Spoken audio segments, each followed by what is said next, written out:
Manusialah yang lebih tahu akan dirinya sendiri. Kaidah Quran 4.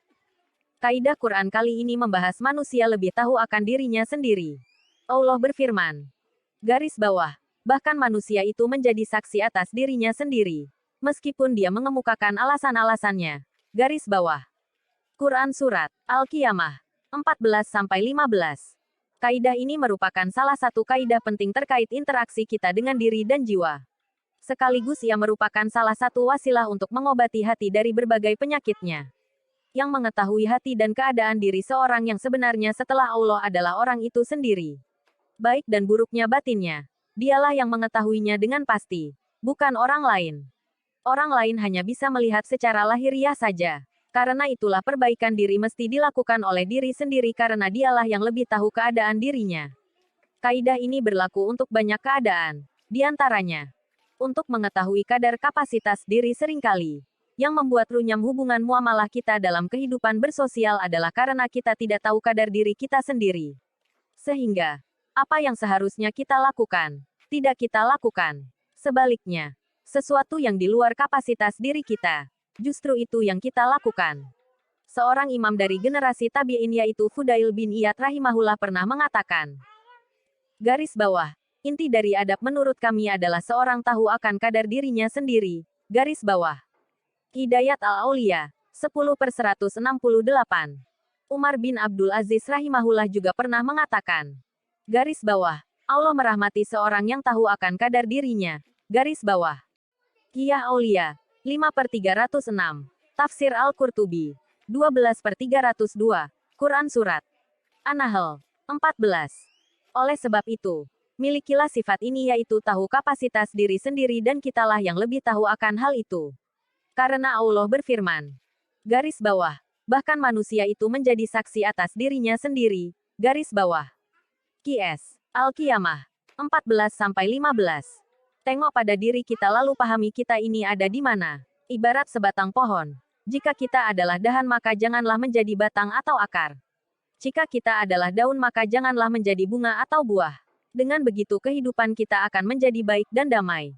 Ketika seorang melampaui batas dirinya padahal dia tahu kadar dirinya sendiri kemudian dia beralasan dengan alasan-alasan yang seolah-olah menunjukkan ia mampu padahal ia tidak mampu maka ia akan jatuh dalam kebinasaan.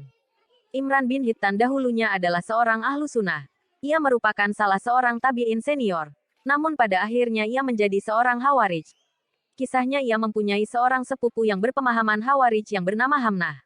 Karena kecantikannya, Imran jatuh cinta dan hendak menikahinya. Ketika ditegur dan diingatkan oleh sebagian kawannya, Imran menjawab. Garis bawah. Aku akan mengembalikannya. Garis bawah. Syiar A'lam An-Nubala. 4/214. Chat. Muasasah Ar-Risalah. Maksudnya adalah ia ingin menikahi sepupunya itu untuk mengentaskannya dari pemahaman Khawarij dan mengembalikannya ke ahlu sunnah. Namun yang terjadi malah sebaliknya. Malahan Imranlah yang diubah oleh wanita itu menjadi Khawarij tulen. Menolak ambisi senang dipuji ambisi terhadap pujian adalah pintu kehancuran. Dari Abu Bakrah radhiyallahu anhu. Bahwa seorang laki-laki disebut-sebut di samping Nabi. Lalu laki-laki lain memuji kebaikan laki-laki tersebut. Maka Nabi bersabda. Garis bawah. Celaka kamu. Kamu telah memenggal leher saudaramu. Garis bawah. Hari. Bukhari. 6061. Muslim. 3000. Karena pujian akan mengantarkan seorang ujub pada dirinya. Merasa bahwa dirinya dipenuhi dengan kebaikan sehingga ia pun terbuai dan akhirnya bisana. Untuk menolak hal ini maka ingatlah kaidah Quran bahwa manusialah yang mengetahui keadaan yang sebenarnya dari dirinya sendiri. Dahulu para sahabat Nabi ketika mereka dipuji mereka justru minta ampun kepada Allah. Diriwayatkan oleh Imam Bukhari dalam kitab Adabul Mufrad dari Adi bin Artah. Dia bercerita.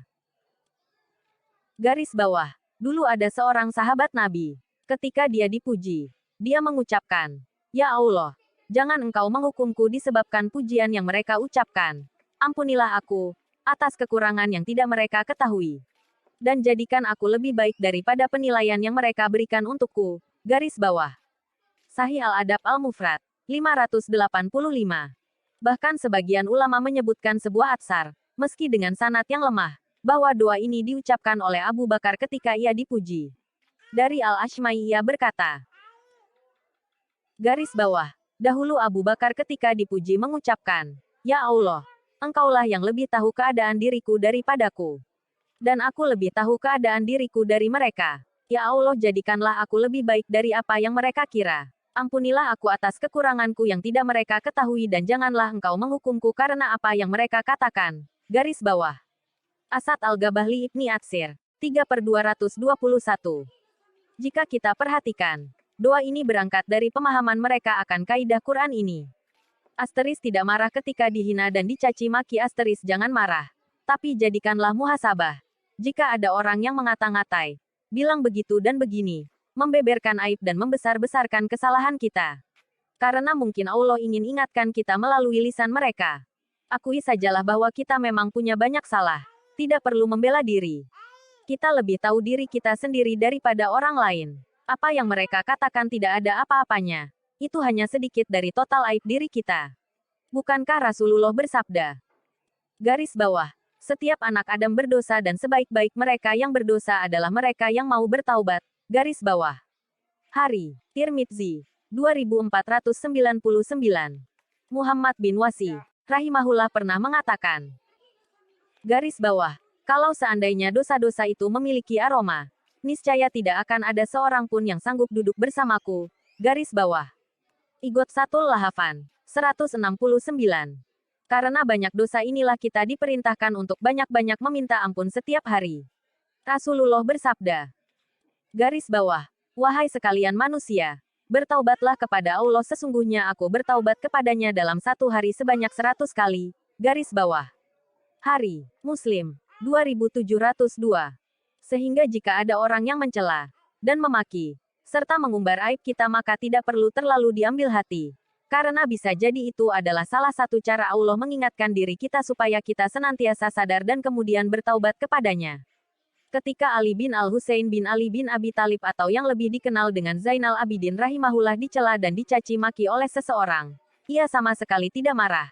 Bahkan ia justru mengatakan, garis bawah, sungguh kamu telah mencelaku dengan apa yang kamu tahu. Padahal apa yang tersembunyi olehmu dari perkaraku jauh lebih banyak. Garis bawah. Suwar min Hayati Tabi'in. 345. Kemudian ia memerintahkan agar laki-laki yang mencela dirinya tersebut agar diberi hadiah berupa uang sebanyak 1000 dirham. Makanya Umar bin Khattab radhiyallahu anhu merasa berhutang budi kepada orang-orang yang mengingatkannya tentang aibnya. Ketika beliau menjadi Amirul Mukminin, beliau pernah mengatakan, semoga Allah merahmati seorang yang telah menunjukkan aib-aib kami pada kami. Garis bawah. Muhtasar Minhajul Qasidin. 196. Hal ini pun menjadi sebuah hal yang diwarisi pada orang-orang solih terdahulu. Mereka sangat senang jika ada orang yang mengingatkan aib mereka. Imam Ibnu Qudamah rahimahullah mengatakan, garis bawah, dahulu para salaf merasa senang jika ada seseorang yang mengingatkan kepada mereka tentang aib-aib mereka. Garis bawah. Muhtasar Minhajul Qasidin. 196. Oleh sebab itu, tidak perlu kita bersedih jika ada yang bilang kita begini dan begitu. Aib kita ini dan itu. Des. Katakan saja seperti apa yang dikatakan oleh Zainal Abidin. Apa yang tidak mereka ketahui jauh lebih banyak. Berterima kasihlah kepada mereka. Karena telah mengingatkan. Jadikan itu sebagai muhasabah. Tinggal sekarang mari kita perbaiki diri kita. Menilai manusia secara lahir saja semoga bermanfaat. Ditulis oleh garis bawah Zahir Al-Minangkabawi garis bawah.